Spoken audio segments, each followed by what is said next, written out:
Norman Rockwell is well known as America's best-loved illustrator. People all over the world looked at his Saturday Evening Post covers as the idyllic America. His name is often used as a synonym for the archetype family. In the book, They're Your Parents Too, How Siblings Can Survive Their Parents' Aging Without Driving Each Other Crazy, Chapter 5 is titled, We Weren't Your Norman Rockwell Family, Holding the Ideal Up to Reality. Everyone has seen a Rockwell piece, whether in a magazine, in a reproduction print, or as an advertisement. His art has influenced household names like Steven Spielberg and George Lucas, to the point that Spielberg recreated freedom from fear in his movie Empire of the Sun. He is so recognized as the artist of ideal Americana that comedian Christopher Titus titled one of his one-man shows, Norman Rockwell is Bleeding, which was about his family's dysfunction. What in his life allowed him to become the artist that we know today as the man that painted the perfect America? How was he able to create create art that to this day touches the soul? After much research, I believe I can provide some great insight on his life, his influences, and why his art is still so relevant to our society. Ironically, Rockwell's home life as a child was not ideal. He was not close to his family, but relied heavily on his peers' approval. Nevertheless, his father had great influence in his art by reading Dickens aloud while Rockwell painted. He grew up in what is now known as Harlem. He has said that as a boy he would sit on the roof of his building and watch the Irish and German gangs fight with bicycle chains. He was also greatly influenced by an incident where he witnessed an inebriated woman beating a helpless man with an umbrella. This is said to be a factor in why the majority of his early work depicts a mythical land of mischievous boys. He left Merrimack High School at age 16 to become a professional artist. He was married a total of 3 times. His first marriage was an open marriage that lasted for 14 years. He was greatly embarrassed by this marriage, mostly because she made the ending of it very public. His second marriage was far less scandalous. He had all 3 of his sons from this 29-year marriage. His wife passed away at age 51 from heart failure. The third marriage was a lovely companionship that lasted until his passing in 1978.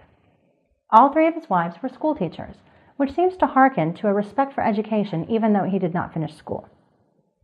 His first Saturday Evening Post cover was in 1916, when they could still only print in shades of red and black.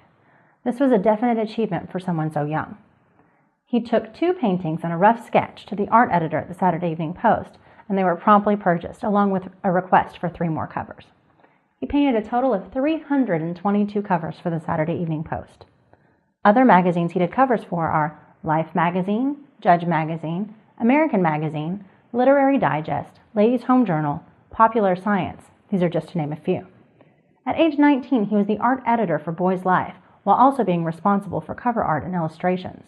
For about 40 years, he created art for Boy Scout advertisements and calendars. He also did artwork for military use, such as wartime posters, and Rosie the Riveter, a Saturday Evening Post cover recognizing women for their efforts during the war. He did many illustrations for stories in magazines and books. Some examples are Louisa May Alcott, the best-loved American writer in Ladies' Home Journal, and Tom Sawyer and the Adventures of Huckleberry Finn, as pictured here. As a young man, he created many commercial advertisements, such as calendars for Coca-Cola, and magazine inserts for Interwoven Socks, Parker Capillary Pens, Pan Am, Plymouth, Tillier Lenses, and Liberty Mutual Insurance Company. He was also tapped to promote art schools. His art tends to depict Americana in a time that was simpler, while still being honest and unafraid to show the trouble of the 60s. For the most part, he omits the sordid and ugly aspects of life, and only portrays life as it should be. His works that make up the 4 freedoms are some of the most widely circulated pieces of art, thanks to being used to enhance the sales of war bonds. They were based on the 1941 State of the Union address by Franklin Roosevelt. His civil rights art is heart-wrenching. The emotion in pieces like The Problem We All Live With and Southern Justice is undeniable and truly speaks of these turbulent times.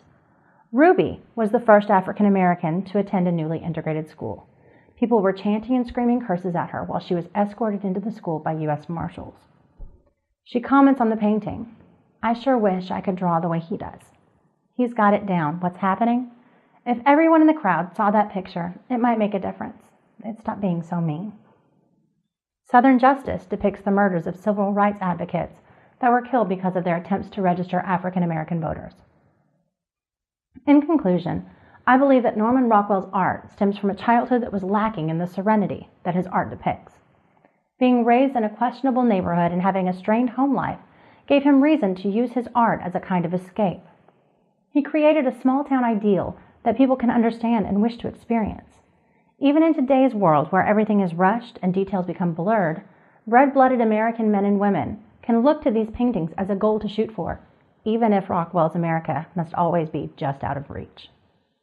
Norman Rockwell is quoted as saying, "I guess I'm a storyteller, and although this may not be the highest form of art, it is what I love to do."